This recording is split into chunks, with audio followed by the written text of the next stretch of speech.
Hi guys, this is Janet Wright, and this video is a recap video discussing what I did in a decent amount of detail. What I did today when I healed. I did the mini triplet healing, the third in the set of 3 healings. So the first was last Friday, and then Sunday was the second, and then this morning, Tuesday morning, was the third healing in the set. So this group remote energy healing was a healing for people in 5 different countries, currently in 5 different countries. And this time it was 54 people, including 8 kids, ranging in age from as young as 4 to as old as 15. And hi to any of the kids that are watching. I'm almost jealous of the amazing healings and all the growth that you're doing and the progress that you're making with the healings and how open you are to this stuff. It's really cool. And that goes for the adults too, of course. But I'm jealous because, like, seriously, if you had gotten this kind of a healing when you were 10, like, whoa, how cool would that have been? Anyway, okay, so this recap, just like the Sunday one, I got inspired because of the third chakra healings that happened in the Sunday triplet healing. I got so productive on Sunday, and I made that set of 3 companion videos that go with that Sunday recap, and those are called the set is called 7 Chakras, Aura Layers, Flow. That's the set. And I totally recommend, of course, because I made them, but I recommend that set of videos for sure to watch. But this recap also, since I'm just rocking this third chakra productivity, I made a companion video to this recap as well, because I had a lot to explain in this video about the back of the aura. So I made a video that will probably be called, I'll put the title of it right here. And I'll link it at the end of this video. But anyway, so this recap will be a lot shorter because I put a lot of the good stuff about the back of the aura and, you know, why I spent so much time healing the back of people's auras in this triplet healing today. I put that in that video because I feel like that way, even, you know, people who don't watch recap videos, they'll be able to find that information and learn from it. And isn't that amazing? So anyway, but just like Sunday's healing had more of a focus of a lot of third chakra healing. And again, third chakra is like, if this is your sternum, this bone that goes down, where that ends, that's your third chakra. And third chakra helps with productivity, physical activity, finishing projects, starting projects, you know, just really translating an idea of like, gee, I should really do that, gee, I want to do that, into, you know, you're really actually doing it. So I heard some really fun stories about how that Sunday healing helped people, the third chakra stuff. Like this, one of our younger participants did really, really well in a soccer game, like uniquely well, like better than before, definitely better than before. So congratulations. Glad you made your goals. But somebody gardened all day, you know, and was like really productive. You know, somebody else, you know, did all this work, but they were like kind of calm and mellow while they did it, you know, and they just like sort of seamlessly went from one task to another, you know, which is very like, you know, having third chakra flow, you can just choose how to spend your time, and you're more likely to, you know, actually do something with that time, you know, that you wanted to do, you know. But anyway, this healing today, not everybody had all those results, which motivated, I mean, most people did, but some people did not, and that motivated me to look at why. And so that's why this healing had a focus on the back of the aura and healing the back of the aura for people and the back of grounding. So this is the diagram that I made to illustrate, and I use this a lot in that today's companion video, which, as I said, it's going to be called Back of the Aura, blah blah blah blah blah, something. But anyway, this is like, you know, you're facing forward, so then you see the back of the aura, right? And the big grounding. So with today's healing, I worked a lot on helping people to clear energy blocks that were back here in the back of the aura, behind people's back, behind the legs in particular too, but you know, behind the back. Behind the head, I didn't do as much. It was more like down here, because your aura drains downward, hopefully, you know, and releases the energy that's not yours down your grounding, down your big wide grounding that goes all the way down to the center of the earth. So I felt like the lower down the blocks were, like behind the back, you know, behind the legs, like if there were energy blocks there, it would keep the whole layer from draining down and releasing. So that's why I worked the energy behind the legs a bunch, like these layers 1, 2, and 3 behind the legs, and 1, 2, and 3 behind the back, and also the grounding that's like directly under that area. So the whole back of the grounding, but in particular this part of the grounding, like center back of grounding. And the backs of the chakras too. So, you know, if the energy chakras 1 through 6, right? Chakras 1 at the base of your spine, up all the way to 6 behind your forehead. You know, energy flows in the front and out the back, right? And so I helped everyone heal the backs of their chakras, which helps them to release more. And I helped everyone to unblock the backs of their chakras, which helps to release. Because it's like, if you imagine, it's supposed to be a nice round opening in the back, but if it's clogged, it's kind of like, you know, it kind of clutches onto the energy. Whereas if it opens back up, it's like, it just lets it go better. A lot better. So anyway, so at first I had everyone do a red grounding, and then I helped people clear energy blocks in the back of their grounding, in the back of their aura, which that companion video, Back of the Aura, describes a lot of how to do it on your own, and you know, the concepts.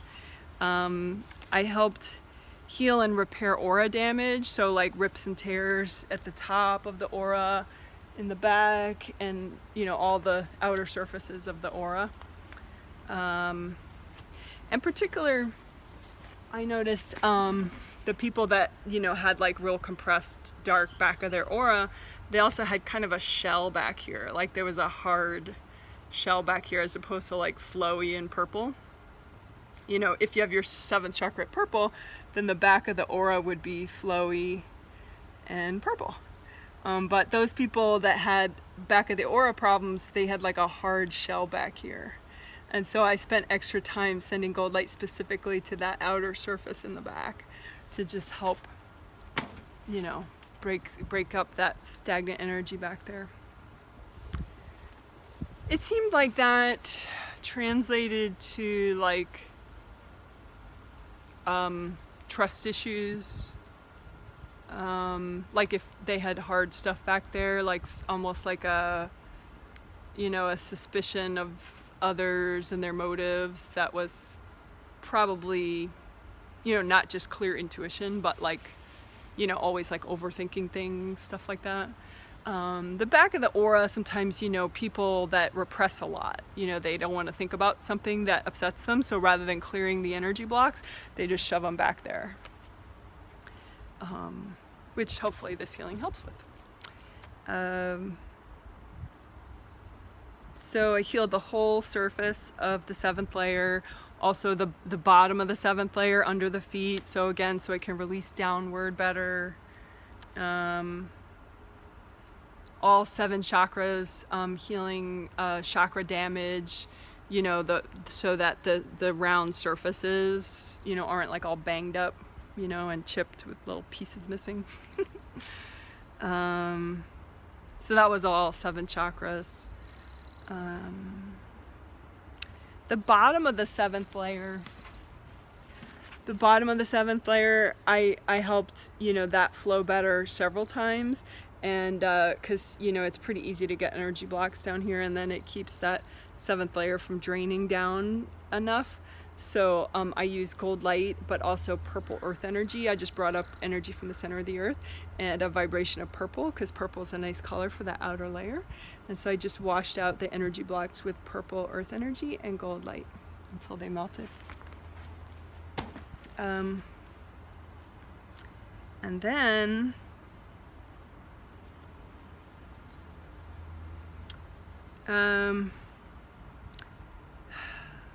see, because the idea is, if your aura, okay, the one idea, yeah, like one idea for the why you want flow back there is because then you kind of pop back there. So then it's like you're in both places. You're in front and back and in your body and all around, as opposed to like being more forward focused.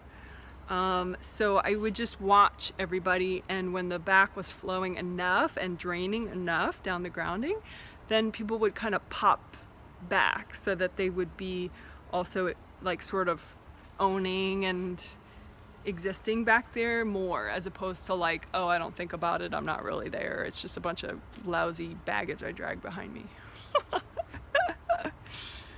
So and then I help people with creative rings above the head, gold creative rings. Everybody has like 3 gold rings above the head, you know, like a round ring, you know, just 1, 2, 3.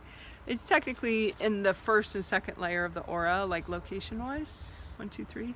And you want like clear space in the middle of, in the center of each ring, so that your spirit can easily come in and out into the top of your head without having a detour around like blocked creative rings. These 3 gold creative rings, they generate creative energy, and they send it down to your 7th chakra to help you with creative inspiration. So, and you know, as I say in these recaps, like the reason I do this and then do this and then do this, well, I'm kind of intuitively monitoring everybody, but then also the angels tell me, but a lot of times they'll point out somebody, you know, and they'll be like, okay, her, why is she not releasing as much as everyone else is releasing? And then it's like, oh, she's not releasing because her rings are too blocked, and so it's stressing her out. So then I know that everybody needs, you know, me to unblock their creative rings so that they're nice and clear in the middle. So that's how I know to do all this different stuff in the healing. So then the rest of what I did almost is described in that other video, the back of the aura video. That is the companion video that I'm gonna link right at the end. I did you know, energy flow behind the legs in the innermost layers, 1, 2, 3, but down behind the legs. I did the whole back of the aura, you know, just you know, each layer one at a time, just making sure everybody is releasing enough and has enough flow in those layers. In particular, I had to spend a little extra energy on the throat chakra. Number 5 is chakra number 5 in the throat, and that layer in the back, right? Because layers count out from the skin. So 1, 2, 3, 4, 5. 5 is out here, right? 5th layer. So that has to do with communications with yourself and others, or with your angels. So I had to do some extra healing back there at the 5th layer for people, and also the 2nd layer. 2nd chakra is right there on the diagram. It's below your belly button. So my belly button is like right here, so it's below that. So that's my 2nd chakra. So then my 2nd layer is pretty close to my body, right? It's like right about here, and it goes back. It's right, you know, it's right about here, right back here. Right, so that's the 2nd layer. So all those people that say, I was cranky today. Sometimes people say that on the survey, well, because it's a multiple choice survey and that's one of the choices. But it If you're cranky, that is blocked energy in your second layer of your aura and or your second chakra. Second chakra below the belly button, or second layer back here. And yes, one of the participants said that she's like, when me and my family get these healings, sometimes we get cranky with each other. But then we realize like, oh, I'm just gonna not escalate that, I'm just gonna let it go. You know, which is interesting. What that means is that you have like repressed anger, and everybody does, you know, you have repressed anger and you're kind of in the process of clearing it. And sometimes, you know, say if you're, you know, you have an invasive relative that cords you and doesn't want you to move forward in your life, subconsciously, you know, consciously maybe you think they're just intense. So that intense relative, on a spirit level, they're unfortunately threatened by you moving on, you getting more empowered, you needing them less, maybe heaven forbid visiting them less. So unfortunately they've developed sort of manipulative tendencies where they will use energy cords to basically get people to do what they want, you know. And so on a spirit level, people, unfortunately, even though they may have some sort of controlling motives, they're also very intuitive. So they know, like, wait a minute, this person is changing a lot right now. I'm going to cord them and stop that change. Because that change makes me feel uneasy. Because I don't meditate and a lot of things make me feel uneasy. Like, say, for example, that's what that person is thinking on a spirit level. So that's why sometimes in a healing, if you feel cranky afterwards, you may feel really productive too, but then like you have this cranky half hour or something. Hopefully it's just a half hour and then you clear it. But that's that relative, like, you know, cording your second layer of your aura in the front or the back, or the actual chakra itself. But a lot of you guys getting the healings, they're probably not cording the chakra because you're so present and your chakras are so unblocked. It's probably not that possible. But maybe there is some energy block that you're like halfway through releasing it down your grounding, but it's still like in your energy field, and so that's easy for them to cord to. And then when they're cording it, you kind of feel like stuck, and then you're like, right, you know. Just as a personal example, was it after the Sunday healing? Yeah, it was like right after doing the Sunday healing, like a couple hours. I was using this salt grinder that we have, and all this salt came out really fast.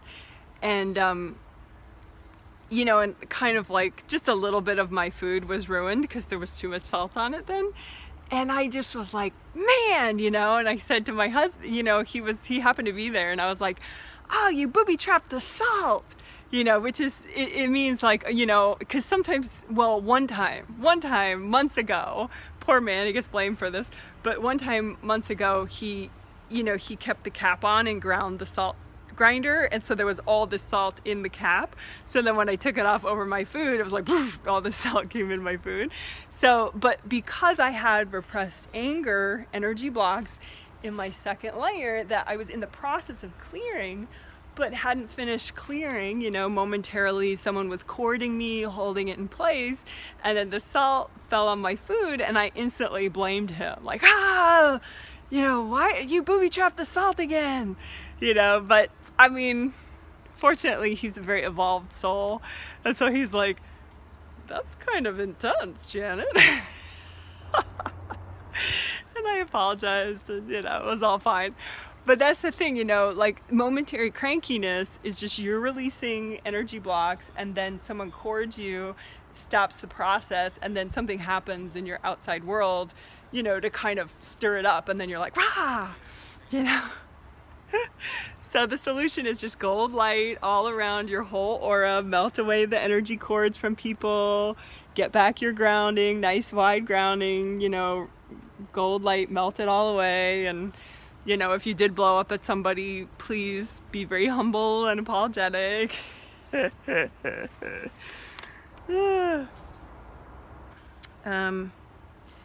Anyway, and then, oh, I did change grounding colors with people. So For most of the healing, it was a red grounding, but then some people still needed a little bit of extra release in the back of their aura. So we did an orange grounding, and then I combed through people's grounding then, and then we did a yellow grounding, and I combed through people's aura in the back and their grounding with a yellow grounding.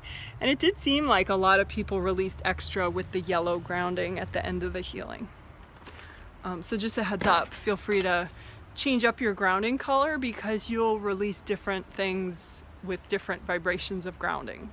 You know, like each color has a slightly different vibration. So, you know, if you are cranky and you need to release your cranky producing energy blocks, maybe an orange grounding might be nice. If you have productivity issues, maybe a third chakra, you know, friendly grounding that is yellow, you know.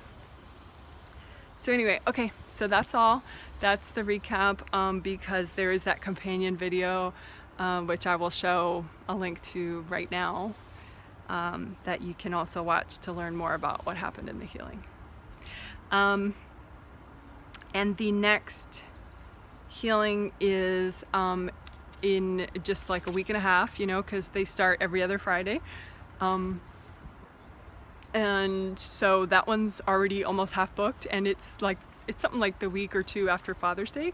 So if you do have a father who would be consciously open to it, or even you think maybe his spirit would be open to it, I can always ask somebody's spirit and see if they say yes. I mean, I'm really gonna make sure they say yes though. You know, I'm not gonna like force a healing on anybody, of course, but sometimes people feel a lot of relief from these healings, but they're not consciously open to it. So their wife or mother or, you know, friend, or I think it has to be pretty close to them. Like if it's just somebody you know, I'm not gonna just do a healing for that person on a spirit with a spirit consent. But if it's like someone that's like a spouse or maybe a close partner or a kid or something, that could work.